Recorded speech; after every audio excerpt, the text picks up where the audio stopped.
வணக்கம். இன்றைக்கி நம்ம பார்க்க போகிற சமையல் புழுங்கல் அரிசி வச்சு அருமையான முறுக்கு எப்படி செய்யலாங்கிறத பார்க்கலாம்.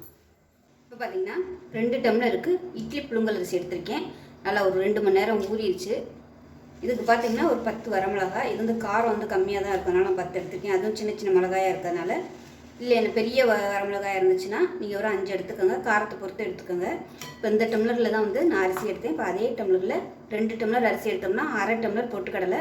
இதை மிக்சியில் போட்டு தனியாக அரைச்சி சலிச்சிட்டு எடுத்துக்கலாம்.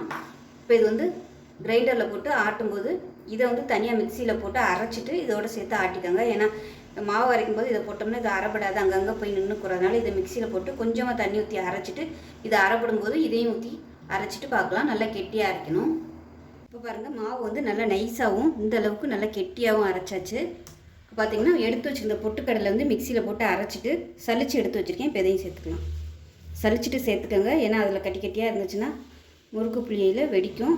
இல்லைன்னா குழலில் அரிசி உள்ளே மாட்டிக்கிட்டு புளிய முடியாது. அதில் 1 டீஸ்பூன் போல் பெருங்காயம் சேர்த்துக்கலாம்.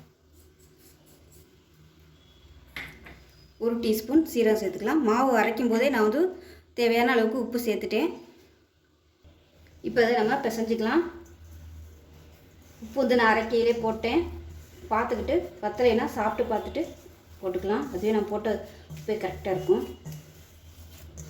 இப்போ செய்கிறது ரொம்ப முக்கியம். அந்த பொட்டுக்கடலை மாவு நல்லா எல்லாத்துலேயும் படுற மாதிரி பிசைஞ்சிக்கலாம். மடித்து விட்டு பிசைஞ்சிக்கோங்க. அப்போ தான் உங்களுக்கு நல்லா மிக்சிங் ஆகும்.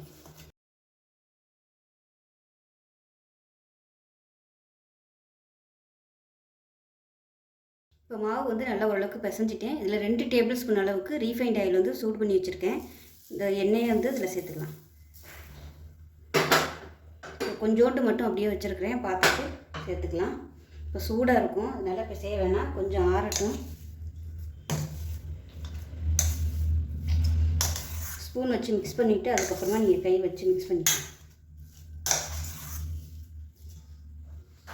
கை வச்சு மிக்ஸ் பண்ணிக்கலாம். இதுக்கு பதிலாக நீங்கள் நெய் சேர்க்குறனாலும் சேர்த்துக்கலாம், இல்லை வெண்ணெய் சேர்க்குறனாலும் சேர்த்துக்கலாம். அதில் 2லேருந்து ஒரு 3 நிமிஷம் நல்லா பிசைஞ்சு விட்டுருக்காங்க.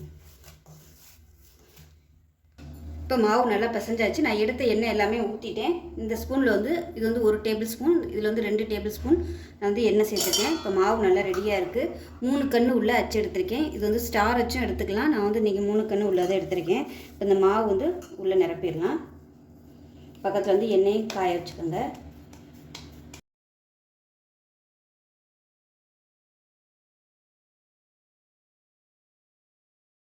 ஃபஸ்ட்டு மாவு கரெக்டாக வருது செக் பண்ணி பார்த்துக்கோங்க. கட் ஆகாமல் வரணும்.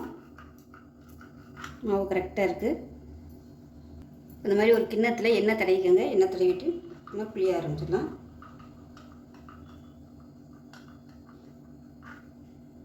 இப்போ இதே ஒரு 2-3 இது வச்சுருந்தீங்கன்னா இந்த மாதிரி புளிஞ்சு எடுத்துக்கலாம். எண்ணெய் நல்லா சூடாகிடுச்சு. இது மாதிரி தோசை கரண்டியில் கூட நீங்கள் புளிஞ்சிட்டு அப்படியே சேர்த்துக்கலாம். ஈஸியாக இருக்கும். இது பார்த்திங்கன்னா கிண்ணத்தில் புளிஞ்சு வச்சது.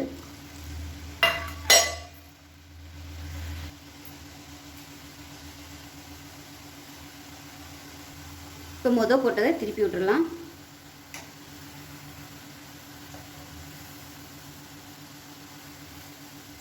இது லாஸ்ட்டாக போட்டது கொஞ்சம் வதவதன்னு இருக்குது. கொஞ்சம் நேரம் ஆகட்டப்புறம் திருப்பி விட்டுருக்கேன். இந்த முறுக்கு புளியும் போது ரொம்ப மெதுவாக புளியணும், இல்லைன்னா உங்களுக்கு கட்டாயி வந்துடும். ஏன்னா நம்ம பொட்டுக்கடலை சேர்த்துருக்கிறதுனால கட்டாயி விழுந்துடும்.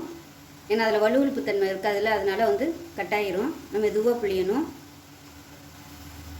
இப்போ நல்லா ரெண்டு சைடும் திருப்பி விட்டுட்டு இந்த சிலசிலப்பெலாம் அடங்கினதுக்கப்புறம் எடுத்துடலாம். அடுப்பு ஒரே லெவலில் இருக்கணும். இப்போ நல்லா ஓசையெல்லாம் அடங்கிருச்சு, எடுத்துடலாம்.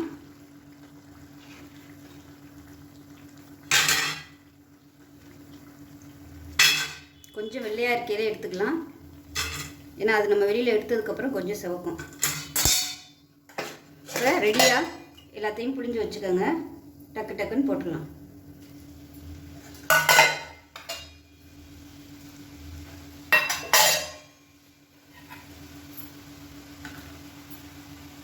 இப்போ இது மாதிரியே எல்லாத்தையும் புழிஞ்சிட்டு பார்க்கலாம். இப்போ பாருங்கள் முறுக்கு எல்லாமே சுட்டு எடுத்தாச்சு. நல்லா முறுமுறுன்னு சூப்பராக வந்துடுச்சு பாருங்கள். இது வந்து நம்ம மிளகா வத்தல் போட்டிருக்கிறதுனால இந்த கலரில் தான் இருக்கும். நல்லா முறுமுறுன்னு பாருங்கள் எப்படி இருக்குன்னு, எந்த அளவுக்கு இருக்குன்னு. ஸோ இதே மாதிரியே செஞ்சு பாருங்கள். மழை நேரத்தில் மிக்ஸி காய வச்சு அரைக்க முடியலை அப்படின்னா இந்த மாதிரி வந்து செஞ்சுக்கலாம். நல்லா சாஃப்டாக சூப்பராக முறுமுறுன்னு இருக்கும். கண்டிப்பாக செஞ்சு பாருங்கள். செஞ்சு பார்த்துட்டு எப்படி இருந்துச்சுங்கிறத சொல்லுங்கள். வீடியோ பிடிச்சிச்சின்னா லைக் பண்ணுங்கள், கமெண்ட் பண்ணுங்கள், சேனலை சப்ஸ்கிரைப் பண்ணுங்கள், பக்கத்தில் உள்ள பெல் பட்டனையும் ப்ரெஸ் பண்ணுங்கள். நன்றி.